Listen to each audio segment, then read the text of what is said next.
Kembali lagi bersama saya di Bisa Terang Belajar Listrik dari Nol. Oke, kali ini kita akan bahas grounding ya teman-teman, kabel grounding. Sebelumnya kita udah bahas kabel fasa, kemudian kabel apa namanya? Kabel nol atau netral ya. Fasa biasanya disebut arus positif atau fase ya, biasa disebut fase. Dan kalau netral biasa disebut negatif, nol atau netral, seperti itu.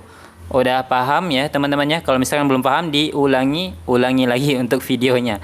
Nah, buat teman-teman, kali ini kita bakal lanjutin pembahasan tentang kabel grounding ya. Dan sebelum itu jangan lupa di follow, like, dan share ya teman-teman ya.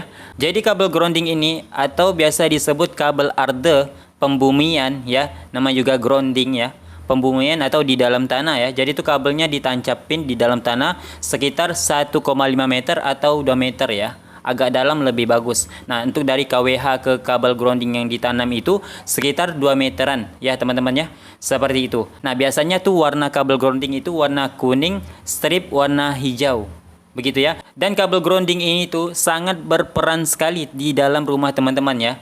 Nah, ini kabel grounding ini berfungsi untuk mengalirkan arus bocor ke dalam tanah. Jadi kalau misalkan ada peralatan rumah tangga atau peralatan elektronik di rumah teman-teman tuh lagi bocor, nah kabel ini tuh mengalirkan arus bocor itu ke dalam tanah. Jadi tuh teman-teman bisa aman dari sengatan listrik ya teman-teman. Nah, sering terjadi seperti kulkas, mesin air ya, dan lain-lain lah yang peralatan listrik yang menggunakan grounding.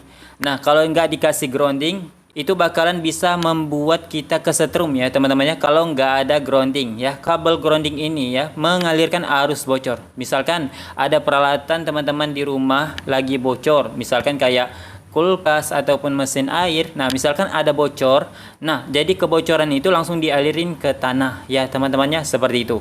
Jadi untuk kabel groundingnya udah paham apa belum? Kalau misalkan belum paham, silakan diulangi atau ditulis kolom komentar ya. Jadi untuk pembahasan kabel grounding sampai di sini aja. Jangan lupa di follow, like, dan di share ya teman-temannya, supaya video ini bisa memberikan manfaat yang lebih buat teman-teman semua.